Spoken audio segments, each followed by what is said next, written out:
Salutations, one and all, and welcome to RWBY Recapped. Episode 5 has dropped, so let's examine what was in it. Be aware that there are spoilers within, so go watch the episode first if you haven't done that. We open with RWBY running from something. Why she's running, we never find out. Nothing's pursuing her, and she isn't chasing the cat, so I'm not entirely sure why she's running. The cat is actually following her and says that he's glad that the four of them are still the four of you. At Weiss's objection, he then informs them that the herbalist was taken somewhere to be remade. Apparently, when things stray from or complete their purpose here, they're taken away for this purpose. But remade by who? He elaborates that the Red Prince was originally the Red King. That answers that question, I suppose. And was remade in this process after Alex beat him. Apparently, he's supposed to always win at that game, but that begs the question of who he's supposed to play against, and for what purpose. Weiss counters that all things have to die at some point, and the cat fervently disagrees. But Weiss's comment is the more logical. Why then would the cat have teeth if it wasn't supposed to kill and eat things? What happens to the cheese plants that the mice eat? If they eat it, then it has to die. This is why I don't like dream sequences or things that function like dream sequences. They don't have to follow any rules, and it allows writers to just do whatever they want without things making sense or the world and characters behaving organically. But on that subject, the cat then claims that exposition is boring. It's your job as a writer or storyteller to make it engaging. That's literally your job as a writer. If you can't do that, then you need to refine your craft or get a new one. Whenever you make a story, your audience will need to know who the major characters are, how the world works, and why any of it is important. Without that, they'll get lost sooner or later. This is the whole point of show don't tell. Exposition is critical. How you convey it, however, is a huge part of determining your skill as a writer. But the party then separate to get the ingredients for this parfait to restore Weiss, Blake, and Yang, and for some reason, all three of them go with the cat, leaving RWBY alone with Little. I say this, but Little has had next to no impact on the plot thus far, so essentially it's RWBY just by herself. This also draws attention to the cat's motivations. Either you want to accompany and guide Team RWBY, or you don't. If you do, then why do you keep vanishing? If you don't, then why are you helping them? He seems incredibly haphazard. But as RWBY goes to find this Teapot Lady who has the ingredient that they need, all of the people on the street vanish, and the lights go out. The entire world space shifts around her, and she now finds herself in a smithy of sorts. Another of Penny's swords is here somehow, and as RWBY converses with this Golem Smith, she sees Penny's face in its reflection. Thank you for twisting that particular knife in my heartstrings. But the Smith has a sort of meta-commentary about RWBY carrying a heavy burden. Given that we know nothing about this character, and that she couldn't have any way of knowing who RWBY is or what she's gone through, this feels a little forced. It's probably this world doing its bizarre thing where it seems to be sapient and directing things how it wants, but again, I've never been a fan of that, as it's generally a contrived way for a writer to get things to happen that otherwise wouldn't. RWBY denies having any such burden though, and the Smith tells her that if she reconsiders, she can have any of her weapons. Oddly, Penny's sword has now become a normal dagger somehow, and RWBY sees, presumably, Alex's reflection in it.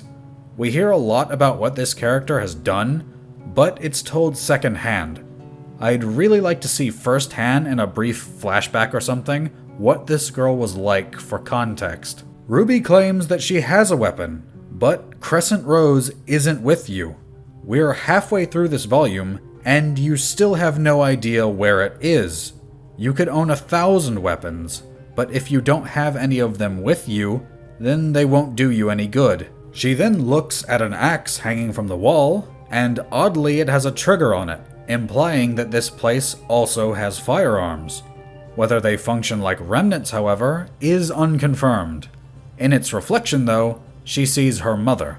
Why this is unknown. Penny's image seemed to imply that she wasn't forgotten, with the "nobody's ever lost" line, and Alex's image seemed to indicate that Ruby could follow after her, being apparently destructive, as nobody seems to have anything good to say about her and her expression. Summer's is less clear, however.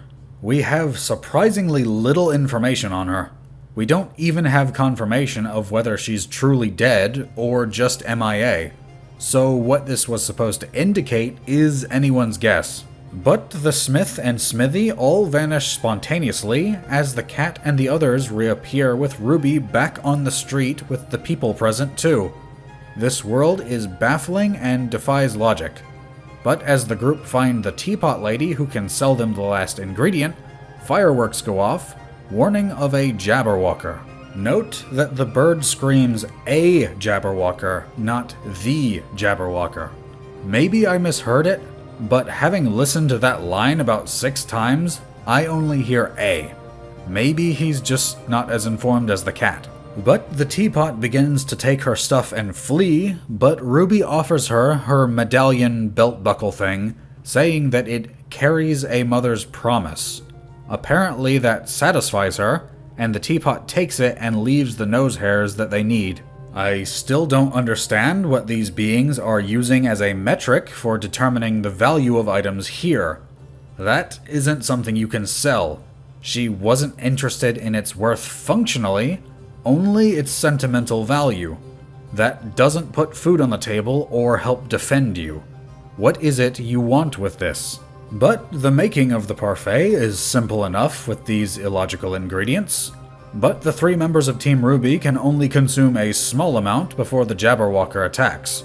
Ruby tries to get around it, but it hits her, sending the parfait splattering across its face.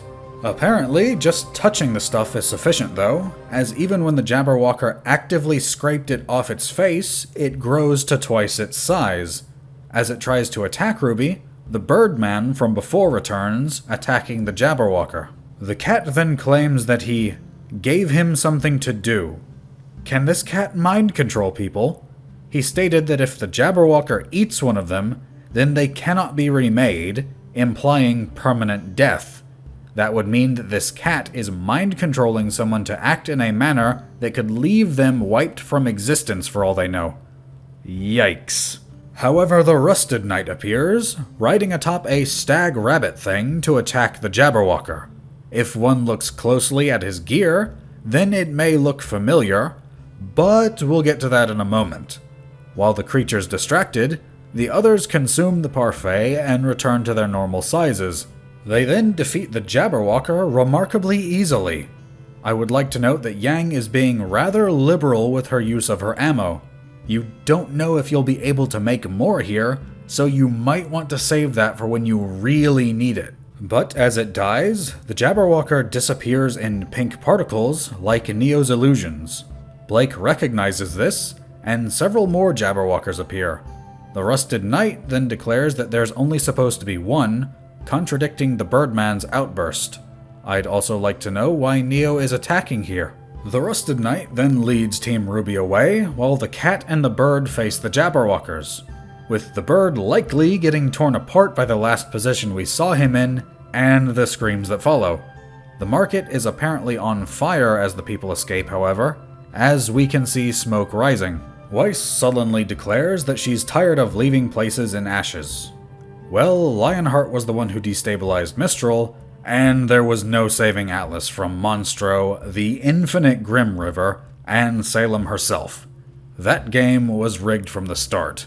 Also, I don't know why the Teapot Lady is up here at the top of this lotus structure. Everyone else went down to the lily pads to make their escape, but she went up and is now stuck. That's on her. That's like waking up in a burning building and deciding to hide in the attic instead of going out of the window. But the Rusted Knight removes his helm, He has no arming cap underneath, so that wouldn't be particularly effective, and reveals that he's Jean, but older. This confirms that time does not work normally here, as he was the last to fall, but ended up here years ahead of everyone else. He even says that they finally made it. This does make me question, when Team RWBY makes it back to Remnant, how much time will have passed. It could have been decades, no time at all, or anywhere in between. But if Jean has aged this much, then I have to wonder if he'll be making it out of here. He already seems to have a role like everyone here preaches on about, and now he's much older than everyone he knew from Beacon. But we'll have to see what happens. He even touchingly named his steed Juniper. But this is where the episode ends. I do have to question what the purpose was of shrinking Team RWBY if they were just going to be restored without much of a struggle. It would have been a great opportunity to force RWBY to fight without a weapon to defend them. It never made much sense how she's completely helpless without Crescent Rose, as you would still have an understanding of how to move your body to effectively strike your opponent and generate power. She might not be as proficient, but she should still have a working understanding of it. This marks the halfway point of this season, though. We've had 5 episodes, and we have 5 left.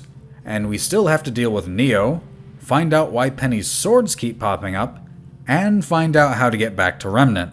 And maybe Jean won't be making it back home. Winter, you could have easily saved this man. But what did you think of this episode, and the season thus far? If you found this video entertaining or informative, then feel free to leave a like if you're so inclined, and subscribe to see more. And may you all have a weapon in each hand.